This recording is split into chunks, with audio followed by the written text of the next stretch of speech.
শিক্ষার্থীরা তোমাদেরকে আরও একটা ক্লাসে স্বাগতম জেনে আজকে আমরা শুরু করতেছি ডিগ্রি দ্বিতীয় বর্ষের তৃতীয় পত্র কোর্স পদার্থবিজ্ঞান তৃতীয় পত্র এটি।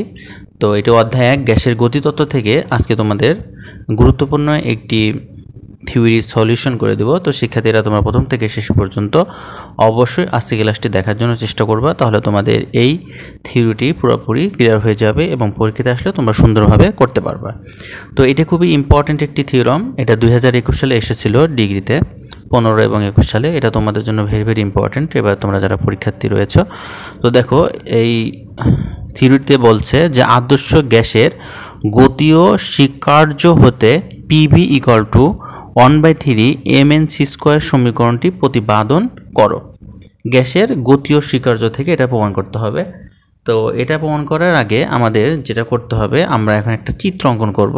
এটা ঘনক আকৃতির একটা চিত্র অঙ্কন করবা, তোমরা একটা ঘনক অঙ্কন করবা, ঠিক আছে? তো দেখো এখানে এক্স অক্ষ, এই যে ঘনকের মধ্যে দেখো এক্স অক্ষ, ওয়াই অক্ষ, জেড অক্ষ রয়েছে। এই যে এক্স অক্ষ বরাবর আমরা ধরেছি ইউ ভেক্টর একটি, এটা হচ্ছে উপাংশ। তারপরে ওয়াই দিকে দেখো ভি ধরেছি এবং জেড দিকে দেখো আমরা ডাব্লু ধরেছি, ঠিক আছে? এবং এটার দৈর্ঘ্য দেখো এল ধরা হয়েছে।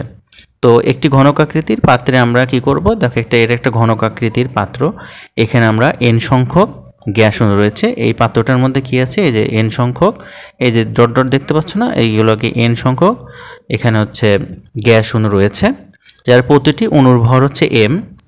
এর প্রতিটি অণুর ভর হচ্ছে এম ধরে নিলাম আমরা, যেখানকার যে অণুগুলো রয়েছে সে প্রত্যেকটা অণুর ভর হচ্ছে এম এবং দৈর্ঘ্য হচ্ছে এল সেন্টিমিটার, এবং আমরা দৈর্ঘ্যটা ধরে নিলাম এল সেন্টিমিটার। এবং গ্যাসটির বর্গমূল গড় বর্গবেগ যেটা, সেটা হচ্ছে আমরা সি ধরে নিলাম। আর আমরা মনে করি যে গ্যাসের অণুসমূহ ঘনকের হচ্ছে দেখো এক্স ওয়াই এবং জেড অক্ষ বরাবর গতিশীল। এটা আমরা দেখতে পাচ্ছি যে গ্যাসে যে অণুসমূহ রয়েছে সেটা হচ্ছে ঘনকের, এই দেখো আমরা একটা অক্ষ করেছি এক্স অক্ষ, ওয়াই অক্ষ এবং জেড অক্ষ বরাবর এই অণুগুলো কি গতিশীল, যার বেগের এই গতিশীল হলে অবশ্যই এটার কি থাকবে, বেগ থাকবে। আর বেগের উপাংশগুলো আমরা ধরে নিয়েছি কি ইউ, ভি এবং হচ্ছে ডাব্লু। এখন আমরা কিন্তু একটা সূত্র জানি যে বর্গমূল গড় বর্গবেগের একটা সূত্র আছে। এর আগে যে থিওরামটা তোমাদের করাচ্ছি সেখানে বলেছিলাম যে সি স্কোয়ার সমান হচ্ছে U square plus V square plus W square, ঠিক আছে? সি স্কোয়ার সমান। তো এখন আমরা এটুকু একটু লিখে নিই, ঠিক আছে? কারণ আমি যে কথাগুলো বললাম এটা চিত্রের বর্ণনাগুলো বলেছি, সেটা এখন আমরা এখানে লিখব, ঠিক আছে? তো দেখো শিক্ষার্থীরা, যে আমি যে চিত্রের বর্ণনাটা বলছিলাম সেটা দেখো এখানে লিখে ফেলছি। যে আমি চিত্রে এটা বলছিলাম যে একটি ঘনক আকৃতির পাত্রে এন সংখ্যক গ্যাস অণু আছে, যার প্রতিটি অণুর ভর হচ্ছে এম। এই প্রতিটি অণুর ভর হচ্ছে এম এবং যার দৈর্ঘ্য হচ্ছে এল, এবং গ্যাসটির বর্গমূল গড় বর্গবেগ হচ্ছে আমরা ধরে নিয়েছি সি, ঠিক আছে? ধরো এখান থেকে যে এখানে আমরা ধরে নিলাম এটা কি সি। আচ্ছা, এবার মনে করি গ্যাসের অণুসমূহ ঘনকের এক্স ওয়াই জেড অক্ষ বরাবর গতিশীল, যার বেগের উপাংশ সময় আমরা ধরে নিয়েছি ইউভি এবং ডাব্লু। তাহলে গ্যাসটির বর্গমূল গড় বর্গবেগের সূত্র হচ্ছে কি C square equal to E square plus V square plus W square, এটাকে আমরা 1 নম্বর দিয়েছি। এবার দেখো যে এক্স অক্ষ বরাবর এম ভরের গ্যাসের ইউ বেগ দেওয়ালের দিকে ধাবিত হয়। এক্স অক্ষ বরাবর যে এম ভরের যে গ্যাসের যে ইউ বেগটা সেটা কোথায় যাচ্ছে, সেটা হচ্ছে দেওয়ালের দিকে। এই যে দেওয়াল প্রাচীর আছে এখানে, এর দিকে ধাবিত হয়, যেখানে ইউটা হচ্ছে কি এক্স অক্ষ বরাবর গ্যাসের বেগ, এই ইউটা হচ্ছে এক্স অক্ষ বরাবর কি গ্যাসের বেগে ইউটা, ঠিক আছে? আশা করি তোমরা বুঝতে পেরেছো। তাহলে এক্স অক্ষ বরাবর গ্যাসের ভরবেগটা কি হবে, আমরা জানি যে গ্যাসের তো ভর আছে আর ভরটাকে আমরা এম ধরে নিয়েছি, আর আমরা জানি ভরবেগের সূত্র হচ্ছে ভরবেগ সমান হচ্ছে এমভি, ভর এবং বেগের গুণফলকে ভরবেগ বলে। তাহলে আমরা এখানে এবার লিখতে পারি শিক্ষার্থীরা, দেখো এখানে আমরা লিখব যে এক্স অক্ষ বরাবর গ্যাসের বেগ হচ্ছে ইউটা হচ্ছে এক্স অক্ষ বরাবর গ্যাসের বেগ। তাহলে এখন আমরা লিখব যে সুতরাং এক্স অক্ষ, এবার তোমরা লিখবা যে এক্স অক্ষ বরাবর গ্যাসের ভরবেগ, এখানে তোমরা লিখবা হচ্ছে এক্স অক্ষ বরাবর গ্যাসের ভরবেগ কি লিখবা শিক্ষার্থীরা, এখানে এম ইউ লিখবা, ঠিক আছে? এই যে এমটা হচ্ছে ভর আর ইউটা হচ্ছে বেগ, এম ইউ ভরবেগ। আচ্ছা, এবং পাত্রের দেওয়ালে সংঘর্ষের পর ভরবেগটা কী হবে? এখন দেখো পাত্রের দেওয়ালে তো সংঘর্ষ লাগবে না, এই বেগটা পাত্রের দেওয়ালে এবার সংঘর্ষ লাগার পর আবার ফিরে আসবে, তাহলে তখন আমরা ফিরে আসলে সেটাকে আমরা কি বলবো? আমরা এই এমইউটাকে তখন আমরা ভরবেগটাকে মাইনাস এমইউ বলবো না, যেহেতু তখন ফিরে আসলে আমরা এখন সেটাকে বলবো হচ্ছে কি, পাত্রের দেওয়ালে সংঘর্ষের পর ভরবেগটা হবে মাইনাস এম ইউ। আশা করি এটাও তোমরা বুঝতে পেরেছো। তাহলে পাত্রের দেওয়ালে সংঘর্ষের পর ভরবেগটা দাঁড়ালো কি, মাইনাস এম ইউ। এখন আমরা এটা কি করব, যে প্রতি সংঘর্ষের পর, এখন ধরো সংঘর্ষ তো হবে তাই না, তাহলে এই যে এই অণুগুলো তো দেওয়ালের সাথে সংঘর্ষ হচ্ছে, এটার ভর আছে আবার বেগও আছে, আমরা সেই ভরবেগকে এমইউ দ্বারা প্রকাশ করলাম, বিপরীত দিকে যখন আসলো তখন আমরা মাইনাস এমইউ বললাম। তাহলে এখন আমরা প্রতি সংঘর্ষের পর মোট ভরবেগের পরিবর্তনটা আমরা কি পাবো? এই যে সংঘর্ষ যে হবে, প্রত্যেকটা কণায় তো সংঘর্ষ হবে, তো সংঘর্ষের পর যে তাদের যে ভরবেগের একটা পরিবর্তন হবে সেটা কি হবে? ভরবেগের পরিবর্তন আমরা এভাবে লিখতে পারি না, এমইউ তারপর ভরবেগের পরিবর্তন, ঠিক আছে, এমইউ তারপর মাইনাস দিতে হবে, মাইনাস তারপরে যে আর একটা সংঘর্ষের পর যেটা পেলাম মাইনাস এমইউ সেটা বিয়োগ করে দিব, ঠিক আছে। এইভাবে আমরা হচ্ছে প্রতি সংঘর্ষের পর যে মোট ভরবেগের পরিবর্তন সেটা আমরা এখন বের করব, অর্থাৎ ভরবেগের যে পরিবর্তন সেটা এখন আমরা বের করে ফেলব। দেখো শিক্ষার্থীরা, তাহলে হচ্ছে প্রতি সংঘর্ষের পর মোট ভরবেগের পরিবর্তন, মোট যে ভরবেগের পরিবর্তনটা হবে সেটা এমইউ মাইনাস আমরা মাইনাস এমইউ লিখতে পারি। তাহলে এখানে দেখো এমইউ আর এই মাইনাসে মাইনাসে কী হয়, প্লাস হয় না, তাহলে প্লাস এমইউ হবে, এমইউ আর এমইউ যোগ করলে কী হবে, 2 এমইউ হবে। আশা করি তোমরা এ পর্যন্ত বুঝতে পেরেছো। শিক্ষার্থীরা দেখো, এবার হচ্ছে আমরা লিখব যে এক্স অক্ষের বিপরীত দেওয়ালের মধ্যে এল সেন্টিমিটার দূরত্ব অতিক্রম করার পর গ্যাসের অণু একটি মাত্র সংঘর্ষে লিপ্ত হয়। তো যখন এক্স অক্ষের বিপরীত যে দেওয়ালটা আছে, দেওয়ালের মধ্যে যখন এল সেন্টিমিটার দূরত্ব অতিক্রম করবে গ্যাসের অণুটা, তখন তারা কি করবে, তারা হচ্ছে একটিমাত্র সংঘর্ষে তারা লিপ্ত হবে, মানে একটা, তারা তো অসংখ্য সংঘর্ষে তারা লিপ্ত ছিল, কিন্তু যখন তারা বিপরীত দেওয়ালের মধ্যে এল দূরত্ব অতিক্রম করবে তখন তাদের গ্যাসের অণুর মধ্যে তারা একটিমাত্র সংঘর্ষে তারা লিপ্ত হবে। আর একটিমাত্র সংঘর্ষে লিপ্ত হলে প্রতি সেকেন্ডে অণুর সংঘর্ষ সংখ্যা তাহলে কী হবে? আচ্ছা, তাহলে আমরা জানি যে বেগ সমান হচ্ছে কি দূরত্ব গুণ হচ্ছে কি সময়, এটা তাই না, এটা আমরা জানি।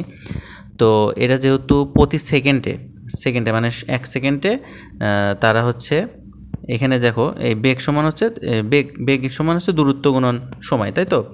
তাহলে এখন আমরা সেকেন্ডেটা বের করতেছি, তাহলে কি হবে, সময় সমান হচ্ছে কি বেগ বাই দূরত্ব, মানে তারা 1 সেকেন্ডে হচ্ছে এই বেগ বাই সময় দ্বারা ভাগ করলে যেই সংখ্যা যেটা পাওয়া যাবে সেটাই হবে প্রতি সেকেন্ডে সংঘর্ষের সংখ্যা, ঠিক আছে।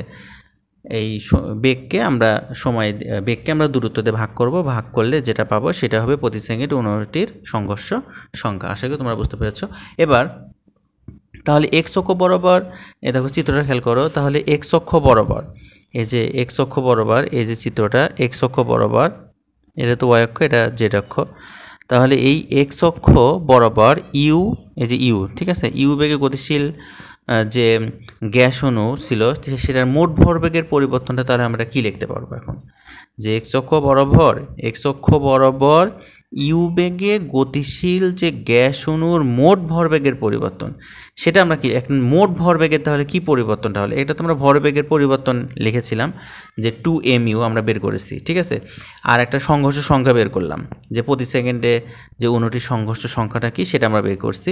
তাহলে এখন ভরবেগের পরিবর্তনটা কি হবে, তাহলে ভরবেগের পরিবর্তনটা হবে মানে মোট যে ভরবেগের পরিবর্তন সেটা হবে ভরবেগের পরিবর্তনের সঙ্গে আমাদের যে সংঘর্ষ সংখ্যা যেটা আমরা বের করলাম প্রতি সেকেন্ডে অণুটির যে সংঘর্ষ সংখ্যা সেটা আমরা গুণ করে দেবো। গুণ করে দিলে আমরা হচ্ছে ইউ অক্ষ বরাবর যে ইউ বেগে যে গতিশীল গ্যাস অণু যে ছিল সেটার মোট ভরবেগের পরিবর্তনটা আমরা বের করতে পারবো। তাহলে এখন আমরা লিখব শিক্ষার্থীরা, আমরা এখন লিখব যে অতএব এক্স অক্ষ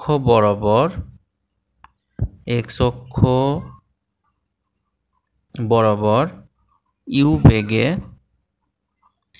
গতিশীল গ্যাস, এখানে তোমরা লিখবা যে গ্যাস অণুর মোট ভরবেগের পরিবর্তন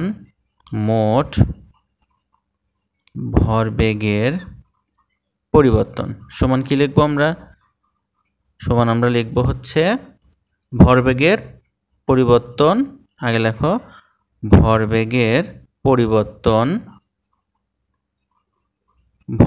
পরিবর্তন গুণ কি লিখবা সংঘর্ষ সংখ্যা, ওই যে প্রতি সেকেন্ডে 29টি সংঘর্ষ সংখ্যা। তাহলে শিক্ষার্থীরা দেখো এটা হচ্ছে ভরবেগের পরিবর্তন গুণন, এটা হবে কি সংঘর্ষ সংখ্যা। তাহলে এখন ভরবেগের পরিবর্তনটা আমরা কি বের করছিলাম? ভরবেগের পরিবর্তন হচ্ছে আমরা বের করছিলাম হচ্ছে 2mu ইন্টু, আর সংঘর্ষ সংখ্যা আমরা বের করছি u ভাগ হচ্ছে l, এটা আমরা বের করছি, তাই না? তাহলে এটা সমান আমরা কি লিখতে পারি? 2mu স্কোয়ার ভাগ হচ্ছে কি l। আশা করি তোমরা বুঝতে পেরেছ।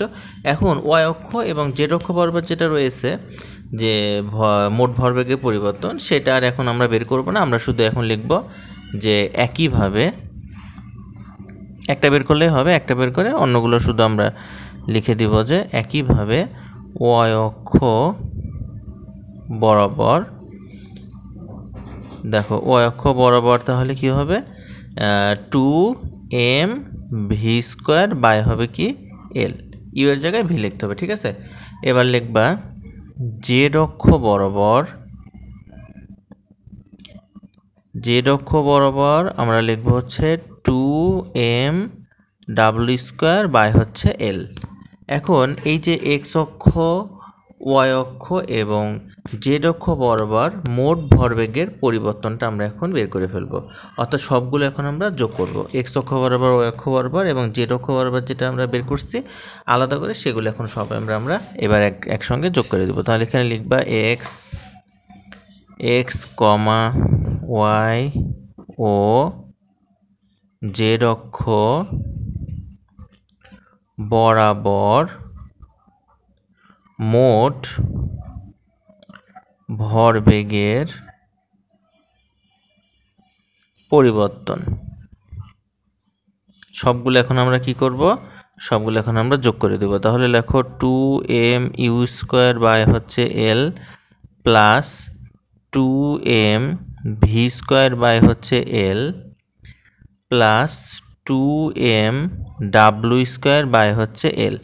দেখো এখান থেকে কি কমন নেওয়া যায়? এখান থেকে 2m/l আমরা কমন নিতে পারি। সবগুলোর সঙ্গে দেখো 2m/l আছে, তাহলে আমরা এটা কমন নিয়ে নিব। আর এখানে তাহলে থাকবে ইউ স্কোয়ার, এখানে থাকবে ভি স্কোয়ার, আর প্লাস দিয়ে এখানে লিখবো হচ্ছে ডাব্লিউ স্কোয়ার।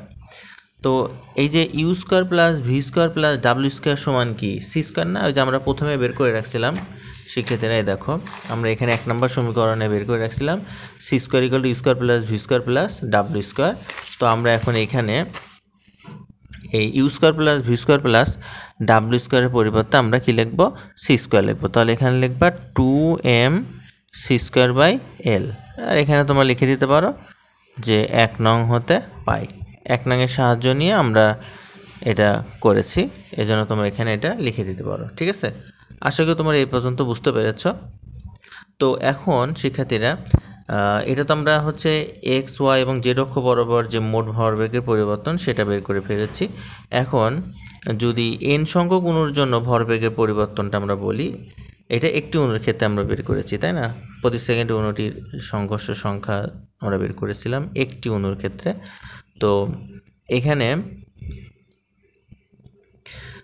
যদি এন সংখ্যক অণুর ক্ষেত্রে হয় তাহলে কি হবে?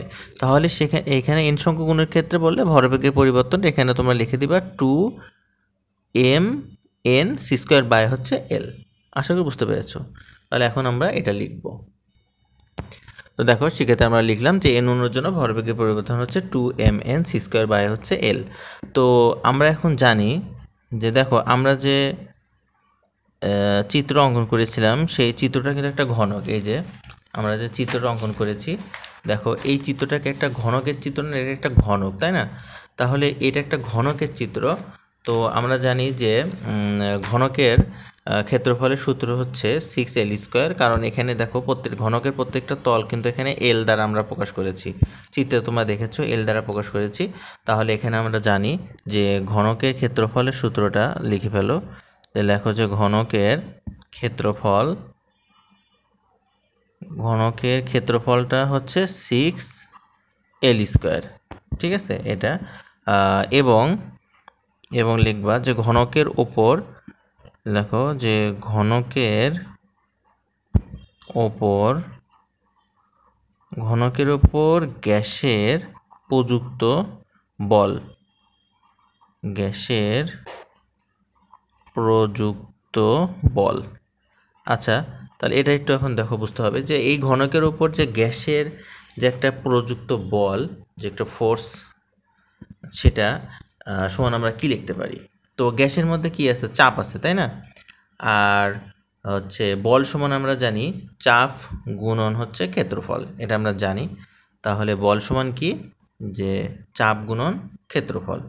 তো এখানে চাপকে আমরা হচ্ছে পি দ্বারা প্রকাশ করব, আর ক্ষেত্রফল তো 6L² রয়েছে, তাহলে এটা লিখবা। তাহলে এখানে আমরা লিখবো হচ্ছে কি পি ইন্টু 6L²। এটা তোমরা বুঝতে পারছো তো? তার বল সমান হচ্ছে চাপ গুণন ক্ষেত্রফল। আশা করি তোমরা এটা বুঝতে পেরেছো। আচ্ছা, আরেকটা জিনিস, নিউটনের দ্বিতীয় সূত্র থেকে আমরা কি জানি যে নিউটনের দ্বিতীয় সূত্রটা হচ্ছে প্রযুক্ত বল ভরবেগের পরিবর্তনের সমান, তাই তো? এটা আমরা জানি। তো এখন নিউটনের দ্বিতীয় সূত্র অনুযায়ী আমরা এখন লিখব যে এখানে তোমরা লিখবা যে নিউটনের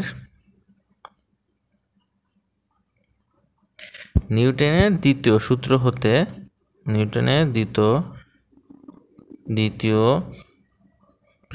হতে আমরা জানি যে প্রযুক্ত বলটা হচ্ছে কার সমান হয়? ভরবেগের পরিবর্তনের সমান হয়।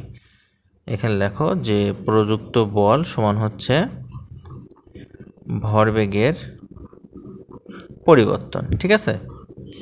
তো এখন এই যে প্রযুক্ত যে বলটা, সেটা আমরা কত বের করলাম? সেটা আমরা বের করছি হচ্ছে P6L², এটাই তো বের করলাম, তাই না? তাহলে এখানে বা লেখো, লিখে এই প্রযুক্ত বলটা লিখে দাও P6L² সমান। আচ্ছা, ভরবেগের পরিবর্তন আমরা কি বের করছি? ভরবেগের পরিবর্তন আমরা বের করছি n সংখ্যক অণুর ক্ষেত্রে 2mnc²/L। তাহলে এখানে লিখে দাও 2mnc² হচ্ছে কি L। আশা করি তোমরা এই পর্যন্ত বুঝতে পারছো। তোমাদের যদি কোথাও বুঝতে অসুবিধা হয় তোমরা কিন্তু অবশ্যই আমাকে কমেন্টে জানাবা, ঠিক আছে? তো এখন আমরা যেটা করব সেটা হচ্ছে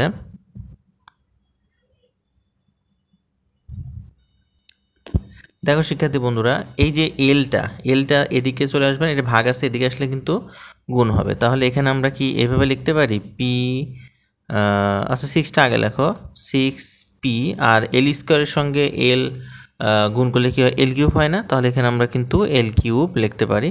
আর এখানে আমাদের থাকতেছে 2mn হচ্ছে c²।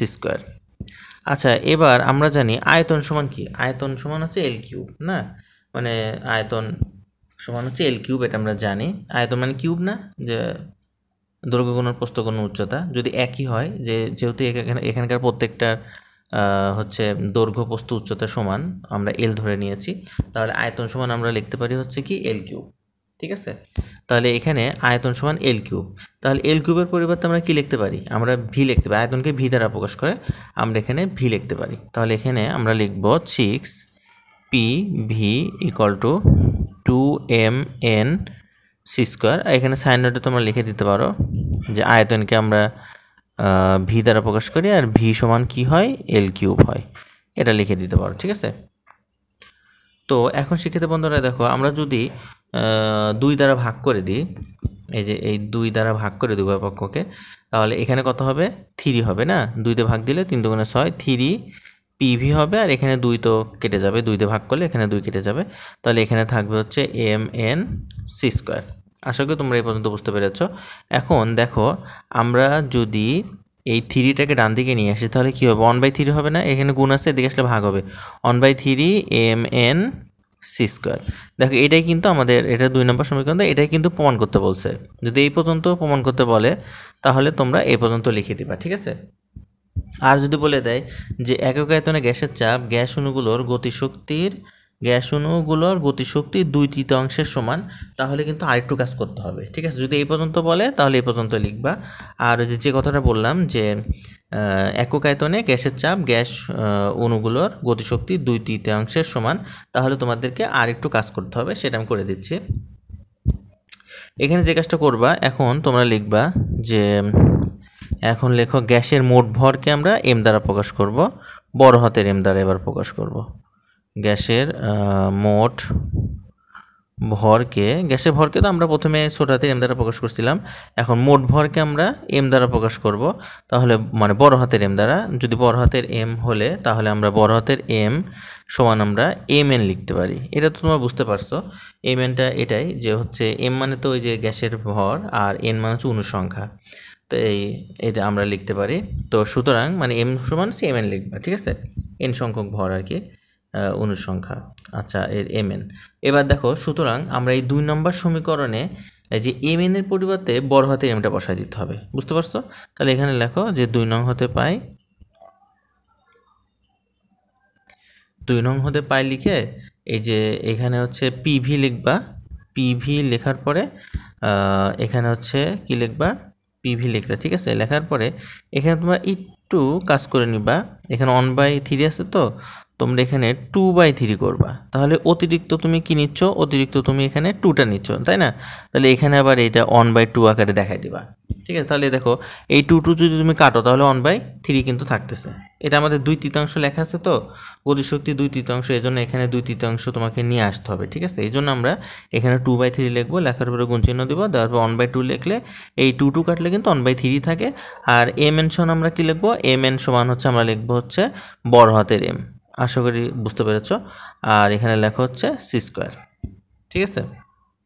এবার বা লেখো, বা লিখে দেখো পিভি সমান লেখা হচ্ছে 2/3 হাফ এম ভি স্কোয়ার। গতিশক্তির সূত্র কি, হাফ এম ভি স্কোয়ার, তাই না? তাহলে এখানে হাফ এম সি স্কোয়ার, এখানে তো বেগটা সি দ্বারা প্রকাশ করা হয়েছে, তাহলে এখানে হবে কি ই হবে, ই গতিশক্তি ই দ্বারা আমরা প্রকাশ করি, তাহলে এখানে লিখে দাও হচ্ছে ই। আশা করি তোমরা এটা বুঝতে পেরেছ। তো এখানে তোমরা একটু সাইন নোটে লিখে নিবা যে যেহেতু গতিশক্তি, এখানে লিখে দাও যে গতিশক্তি ই সমান কত, ই সমান হচ্ছে হাফ এম সি স্কোয়ার, এটা এখানে লিখে দেবা, ঠিক আছে। তো এখনও হয়নি, কারণ এটা একক আয়তনে গ্যাসের চাপ। তো একক আয়তনে গ্যাসের চাপ যখন বলবে তখন ভি এর মানটাকে অন ধরে নিতে হবে, ঠিক আছে। ভি এর মানটাকে যদি আমরা অন ধরে নিই, এখানে ভি এর মান যদি আমরা অন ধরে নিই তাহলে কি হবে, পি ইকুয়াল টু 2/3 ইন্টু ই হবে, ঠিক আছে। একক আয়তন বললে তাহলে এই ভি এর মানটা আমরা, যেটা আয়তন সেটার মান আমরা অন ধরে নিব, ঠিক আছে। তাহলে এখানে তোমরা এখন লিখবা বা দিয়ে, তো লেখো যে বা পি ইকুয়াল টু 2/3 ই, এটা লিখবা, ঠিক আছে। আর এখানে সাইনটা লিখে দিবা, যেহেতু একক আয়তন এজন্য ভি এর মান কত 1। তারপরে লিখে দাও যে অর্থাৎ এই কথাটা লিখে দিবা শেষে, একক আয়তনে গ্যাসের চাপ, একক আয়তনে গ্যাসের চাপ গ্যাস অণুগুলোর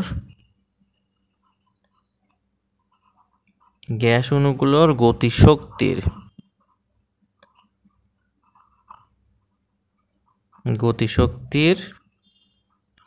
2/3 সমান, ঠিক আছে। এই কথাটা তোমরা এখানে শেষে লিখে দিবা। আশা করি তোমরা বুঝতে পারছো। তারপরে যদি তোমাদের কোথাও বুঝতে অসুবিধা হয় তোমরা অবশ্যই আমাকে কমেন্টে জানাবা। আর তোমরা যারা এই পেইড বেসে ভর্তি হতে ইচ্ছুক তারা আজই যোগাযোগ করো আমাদের হোয়াটসঅ্যাপ নাম্বারে 01740323331, এই নাম্বারে যোগাযোগ করে আজই তোমরা আমাদের এই পদার্থবিজ্ঞান দ্বিতীয় বর্ষের তৃতীয় কোর্স যেটা, সেটা তোমরা ভর্তি হয়ে যাও। আমরা এখানে কোর্স ফি ধার্য করেছি 750 টাকা। 750 টাকা দিয়ে তুমি ফুল কোর্সটি আজই সংগ্রহ করে নাও। তো শিক্ষার্থীরা তোমরা ভালো থাকো, সুস্থ থাকো। আজকে এখানেই শেষ করছি। আল্লাহ হাফেজ। আসসালামু আলাইকুম ওয়া রাহমাতুল্লাহি ওয়া বারাকাতুহু।